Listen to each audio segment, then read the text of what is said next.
Hello, my name is Roberto Torres. I'm the Director of the Office of Immigrant Affairs and Economic Inclusion for the City of Detroit.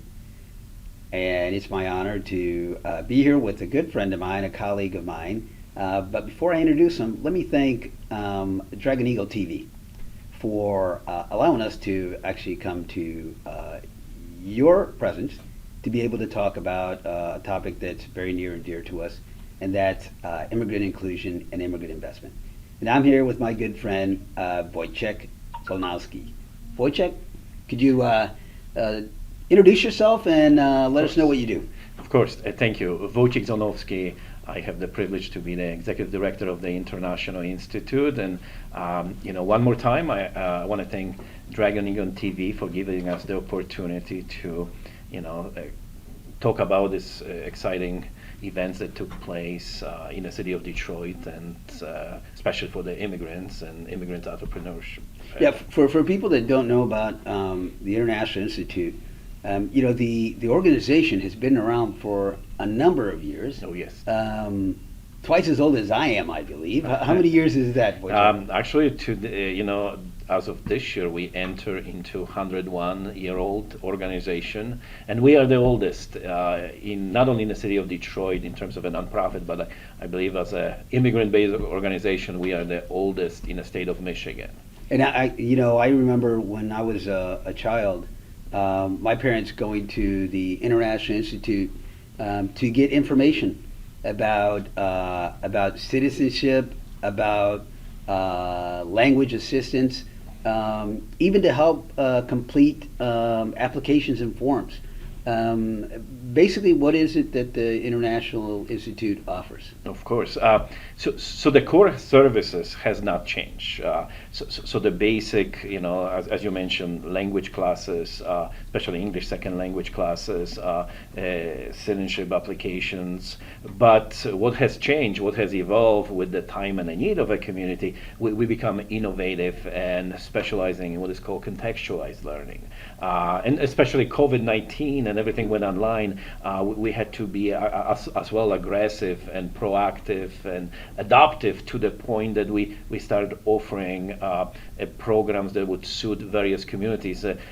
So for example, we not only teach English second language for literally newcomers that just walk off the plane nowadays before there was boats, but also we targeting more career advancement. So for example, creation of a CNA program for the immigrants that within a short period of time that they're not learning English for special industry, but also they're getting credentialing, they become licensed, and we already have a lineup cohort of employers that most welcoming us. Like, as a matter of fact, last week, a healthcare organization out of Taylor calls me and says, look, I need at least 10 employees, can you help me out, and so forth. So there is a need because of a burnout with the COVID and high turnover in the healthcare industry, but because of the need, we become innovative and accelerating, shortening the process in terms of accreditation to get them to the point that we become financially independent, employ, and engage, integrated into communities.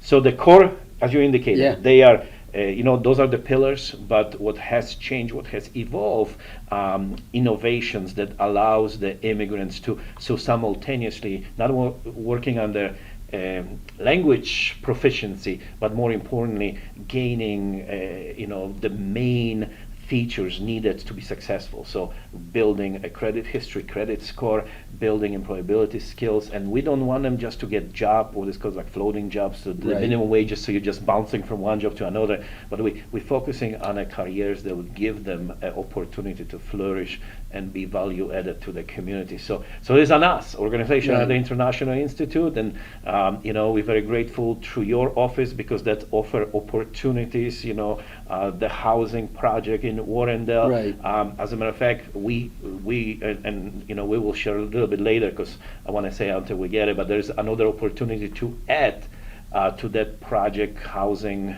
project, to allow people to, in terms of integration, moreover the equitable access to lending products for the immigrants who recently arrive and they don't Yeah. have a knowledge, skills, and so forth. Well, I want to get back to the programs and the services, but you mentioned that you're metropolitan Detroit based, and so you're centralized in the beauty of the arts district. I love visiting the institute because there's so much arts and culture in this community. It's very historical for our city.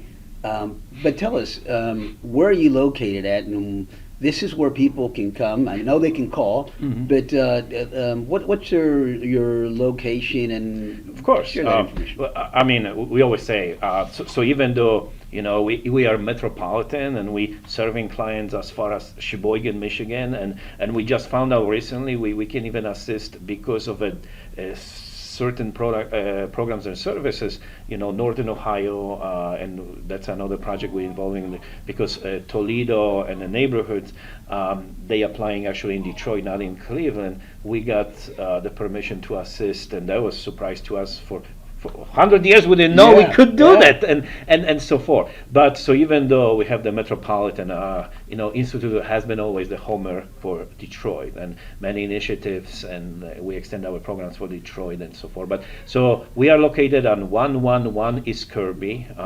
I used to joke with the USCIS because their address was 333 Jefferson. I said, you don't have to go anymore to Jefferson 333, but you can come to 111 East Kirby. And what we specialize is what I call it right now like a wraparound services. When you walked in as an immigrant, with a cohort of services under legal immigration, career development, workforce development, and what we call a Center for Working Families, we create a cohort of program and services that embrace the immigrant to its fullness. As I said, we go to the details. And the reason why we were able to, because I would say 60-75% of our staff are immigrants. So we walk in immigrant shoes and we're able to cater the products that we know they work and so forth.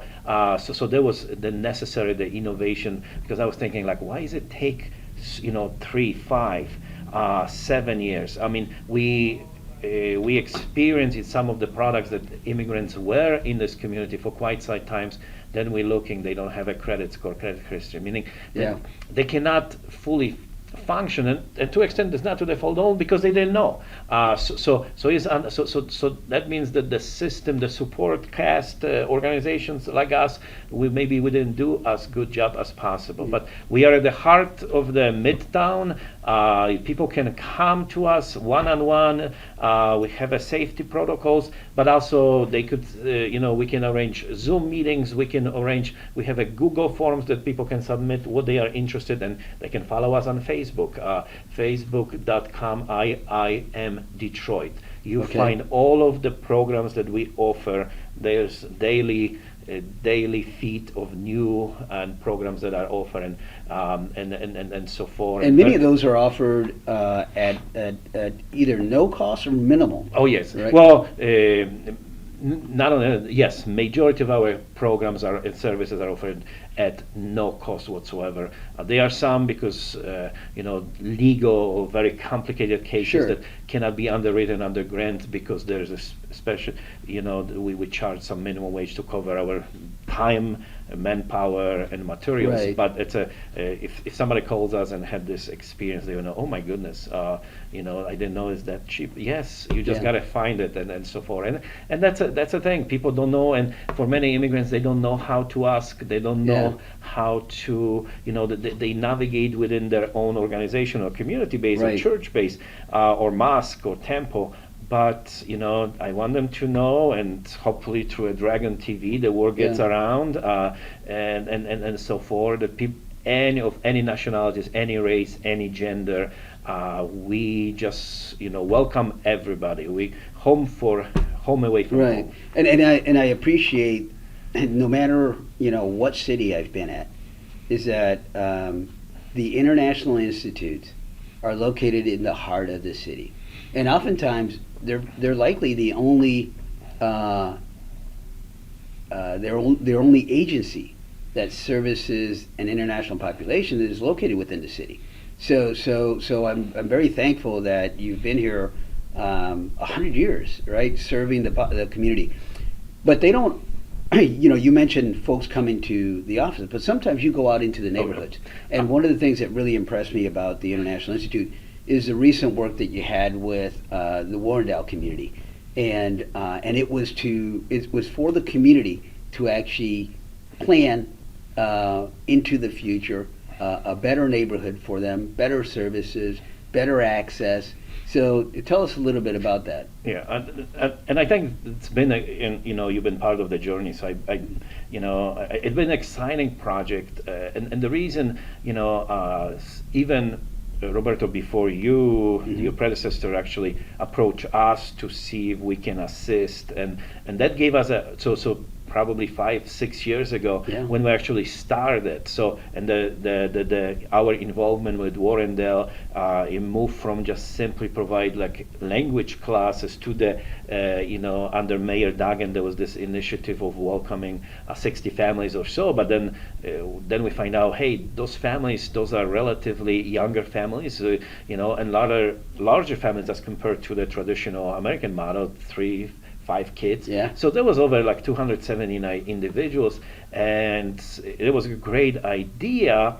However, I don't, there was no synchronized plan to involve the community, the neighbors, where the plan was. So what we have learned is like, look, there must be a different way to somehow engage the immigrants into a mainstream of the neighborhoods, rather than just, okay, you guys come here, we will provide you services and so forth. And why we learn, we find out, you know what, let's start talking to the neighbors. Let's knock on the doors, invite the key stakeholders, and identify, hey, how can we create an inclusive plan that would somehow work for you, that been living, sweating through the good, the bad, and the ugly, and over years, but also that would somehow welcome and provide a sense of inclusivity in the neighborhood. So we start talking about basic things, like economic development, identify key areas, and what convinced me it must be the right approach, because how engaged were the people who came to those meetings? We 8 meetings, and every meeting was, we tried to diversify in terms of the part of the neighborhoods, and many of them there were the same suspects, but there were new additions. And how engaging, how innovative were the vision of the people that live on those streets. Some of them they talk about environment. I mean, I didn't think that integration project would involve environment, and there were strong advocates for environment. And when we start talking, we had a normal conversation as like, look, so now when we got to the point we laid our ground, so now how we incorporate the immigrants.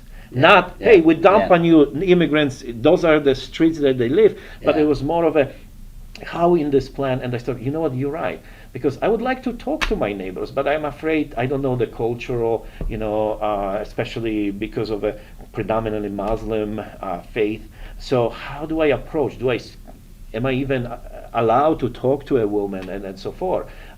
So those are the things that, so the whole idea was to create some sort of cultural center that would provide a variety of programs to everybody, not just immigrants, because I don't think it would be fair to the Detroiters who lived there for so many years to create some separate programs and separate neighborhoods. And that was a positive experience, to the point that we decided, look, let's focus now on building some sort of housing project to educate, to see where they are in terms of turning them, the renters, into homeowners. And we identify some key stakeholders, and we brought them to the tables, and we already have a year behind, but nevertheless, and now because of the success of the project, other potential funders are coming to us, hey, can we partner with you and take that to the next level? Because what is needed, is various banking industry coming to play to create some sort of saving opportunities towards for the goal, and so forth. But we're not done with Warrendale yet, because that was the first phase. We try to keep the people engaged and see, with this new neighborhood fund that the mayor announced, and you provide some information throughout. Perhaps there's opportunity for that the cohort of individuals to engage in a conversation of putting some of those plans, identify the key 9 initiatives, and they prioritize in terms of a short or long-term goals, and maybe some into to implementation. So this way, walk the talk, and so forth. But for what is interesting for us as an international institute is that model sustainable in terms of we did create something that's innovative, but also something that could be replicated, duplicated. First, in the various pockets of city of Detroit, in terms of creating the sense of welcoming, but welcoming that is inclusive. Yes. Because I think throughout the nations we see so many projects that you almost try to separate. Okay, those are the programs strictly for immigrants and so forth. And I don't think that model works. That's for that reason. Even here at the institute, we provide services to immigrants as well non-immigrants, because when they learn, when they sit around the table, when they discuss, when they learn about, we are all the same. 99.999% of the same DNA code. Even the color might differ, and maybe I speak with the accent, but what is so amazing, the needs are the same, the basic desires to live in a safe, healthy environment, take care of the family, build a future, build a safety nest, savings, thinking about how can I be part of the community and so forth is the same. Maybe for many of the immigrants, it's a rather the long. It's not a sprint because of the certain requirements like credit score, credit history.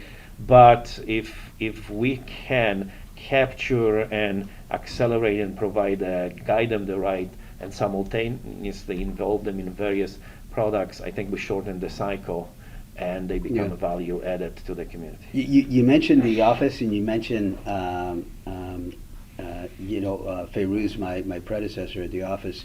The mission of our organization, the mission of the agency, our office, when the mayor created the office, was to be that bridge builder, to bridge services and programs from nonprofit organizations and from the city to be able to help out our refugee and immigrant community in various ways: housing, economic development, workforce development, education, and so in other areas, and so it's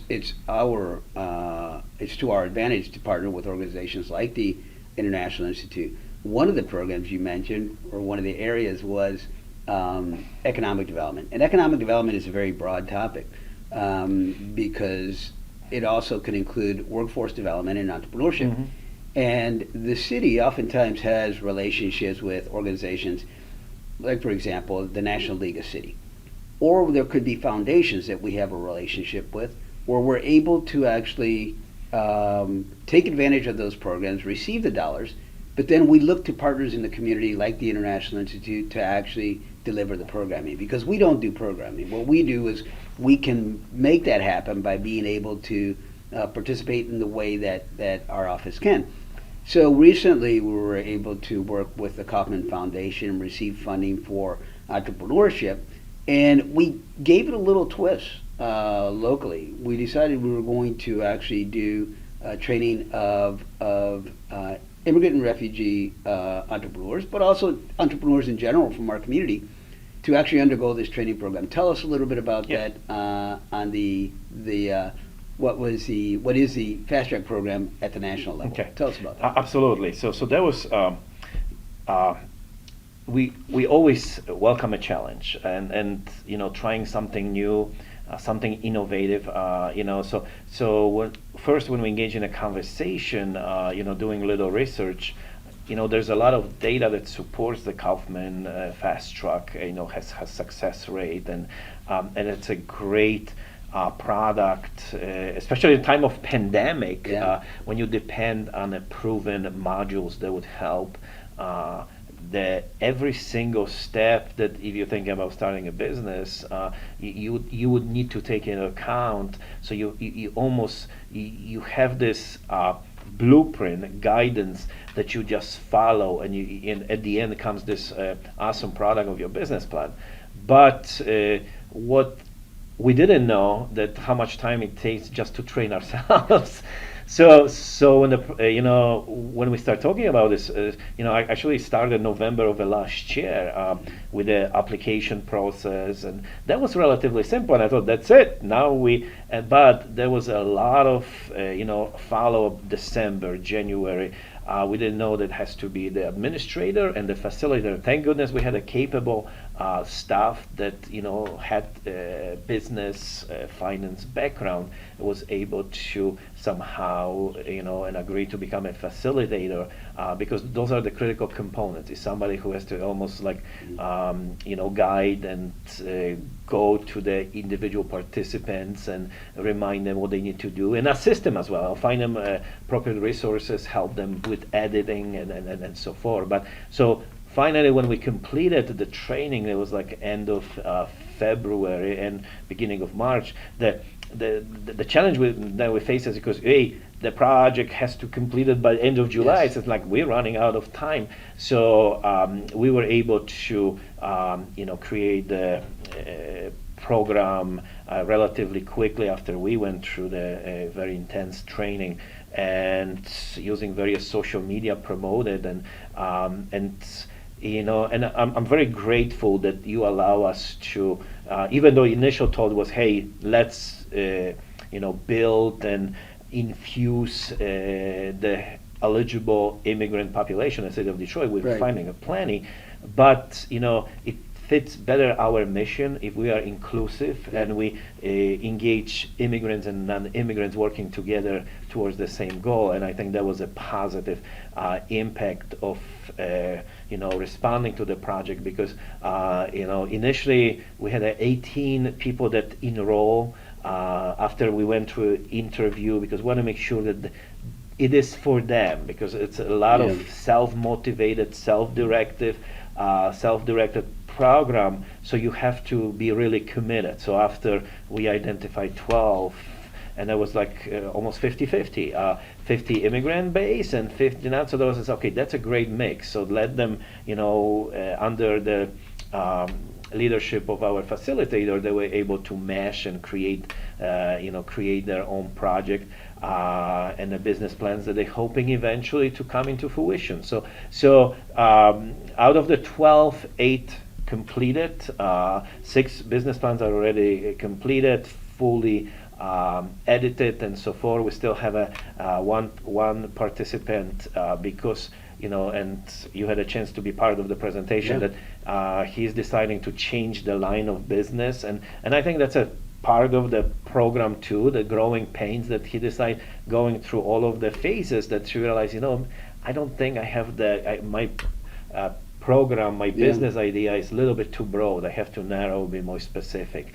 So 6 completed completed their business plans, and we brought to the maybe a little bit different than the typical Kaufman modules, that we had a guest speakers. They were the experts in a given field, marketing, business, legal, and what we created is a relationship between the participants and those entities, that an ongoing relationship, like a Wayne State Law Clinic, that they can assist them with establish the legal paperwork and so forth.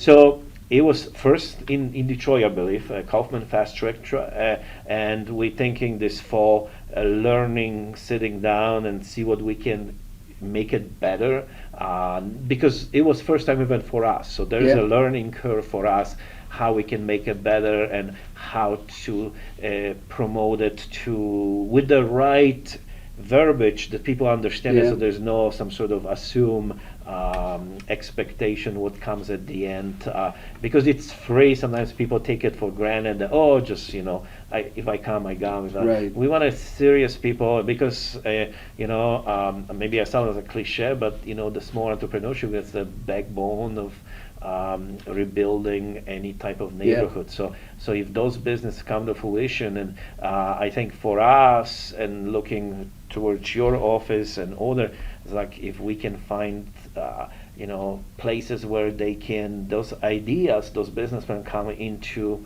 some sort of fruition, either some sort of investment opportunity, grant opportunity, but for some of them there'll be just matter of finding a space to offer what I really appreciated about the and I thank you for allowing me to be a part of the formal presentations of all these entrepreneurs and their concepts and their ideas. And one thing that struck me about a couple of the presentations is that they actually reflected back to an example of entrepreneurship that they witnessed when they were growing up. And it's because, as an immigrant community, oftentimes one draws back on the experience and the resource, and entrepreneurship is business ownership is something that is innate in a number of communities, and in the immigrant community, that's how you see some neighborhoods get revitalized. That's how you see some business corridors begin to flourish. And so a couple of the presentations that you had actually it drew back on the experiences of their first generation that came here. And I like the fact that the presentations also reflected on the reality of today, which is the pandemic really affected how we do business on day to day. And so each one of the presentations actually took that experience and said, because of that, this is what I propose to do. So I really like the fact that they're meeting a need in the community. And so very encouraged by the presentations. And if you allow me to add it, I think what also was very, something that came forth, and I think that's the outcome of the program, the Kaufman Fast Track, and I didn't even realize the value added of the program and the validity of going forward, because what I saw at their presentation, and I think that's what they got it from going through the program, that how critical, how important is like a thorough research. If you want to start it, because there's statistical data, I mean, is just only small percentage of a startup actually make it. But I think what the participants become very sensitive, because they re-emphasize, and they were so proud to showcase that, look how much research I did on my business, because they want to make sure that there's a demographic that it will support, that there is a data, there is a need of this type of services, that there is all of the stones are uncovered in terms of support capacity and some sort of demand for the products and services. So I think I didn't even expect that the modules that I went through make them so sensitive to the fact that you gotta do due diligence and the research, and your business plan, as will be evaluated by potential loan evaluators or loan officers. They will look how your analysis in terms of a risk assessment. That was, I was pleasantly surprised. I didn't because I didn't personally go through every nitty pieces of the module through my training, but I says, wow, that's a value added, because I heard this common denominator when they spoke about it, and they were sharing with their mentors. Look! I did this research, and you showed me. Yes. That was so intriguing. I says, wow, I didn't even know how. So that there is a I think that's a value added in your initiative to bring Fast Track a Kaufman through national legal cities. But I didn't expect that type of. Yeah, and I believe that individual actually is an expert in the field outside of Detroit, outside of Michigan, right? Wasn't from Alabama? Yes. So we had a guest speaker from Alabama, yes. Yeah. And he's big on small business development. So, and again, that was I give credit to our facilitator. Yeah. He's very resourceful, very connection. So we had local SBA universities, and they were very grateful to be part of it. But also we were able to bring some guest speakers out of the state. I look forward to hearing the success of the entrepreneurs, and that they reach the next level of their implementation of their plan. And hopefully what we see is into the future, yourself and myself presenting actually at the stage of National League of City to be able to present this program, but also with one of the candidates that actually implemented their project. So I'm looking forward to that.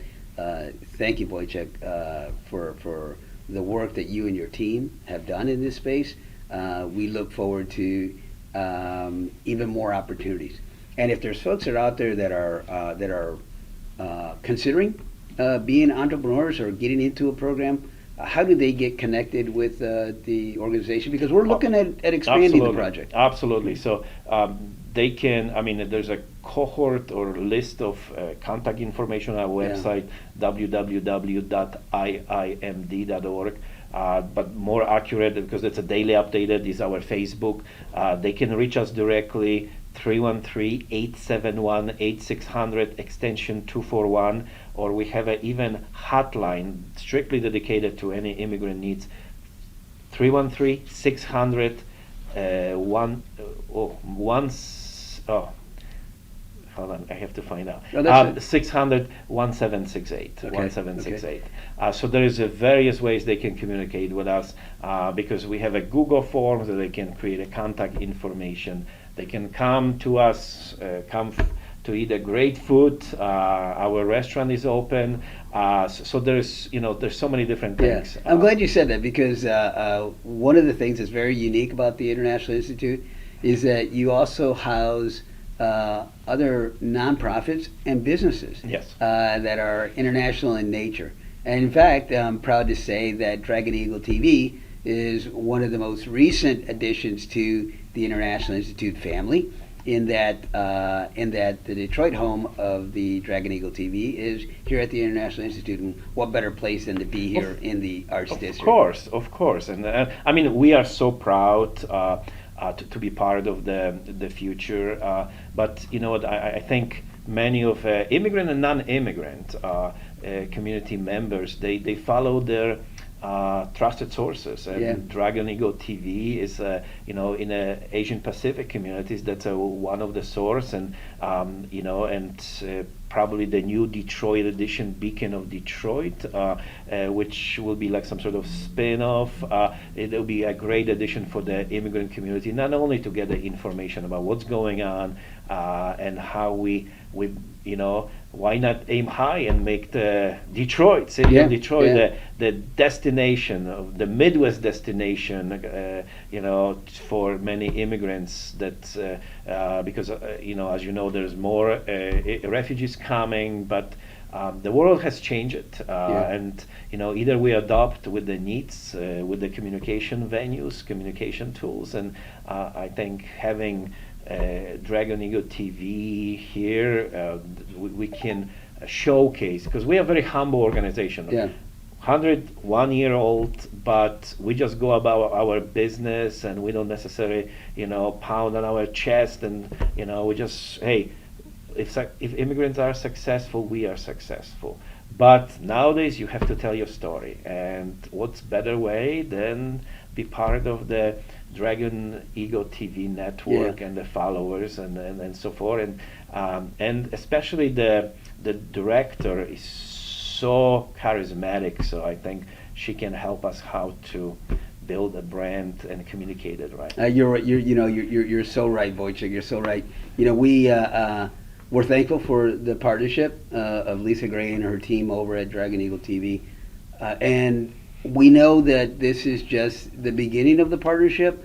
We've done some work together in the past. This is another indication of that. But there's future programming that are on the table right now that's going to partner the Asian American, Pacific American community and the International Institute of Metropolitan Detroit. And so we look forward to that type of programming, and we'll come back and speak to that at that time, at the appropriate time.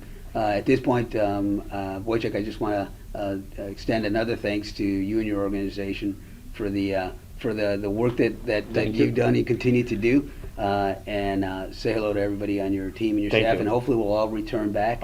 I know we're coming back one at a time. but at some point maybe we can sit down and break bread. Absolutely, absolutely. Thank you so much for giving us the opportunity, to you, Roberto, your office, and as well to Lisa and her team, to give us the opportunity to talk about our success story. But like, as I said, we're very humble, so we're very grateful for this opportunity to tell others. Don't be afraid. Come knock on our doors, and if we don't know, we find out who can help you with anything related to employment, legal, Right. social services, unemployment. We become an expert in unemployment benefits as well. But there you go. There's the invitation. You heard it from none other than Dr. Z. If you can't remember Wojciech and you can't remember Zolnowski, it's Z. And so just ask for him as you come in here to the International Institute and get your services and programming needs. Thank you, Wojciech. And thank the viewers of Dragon Eagle TV. Thank you, Lisa, the team.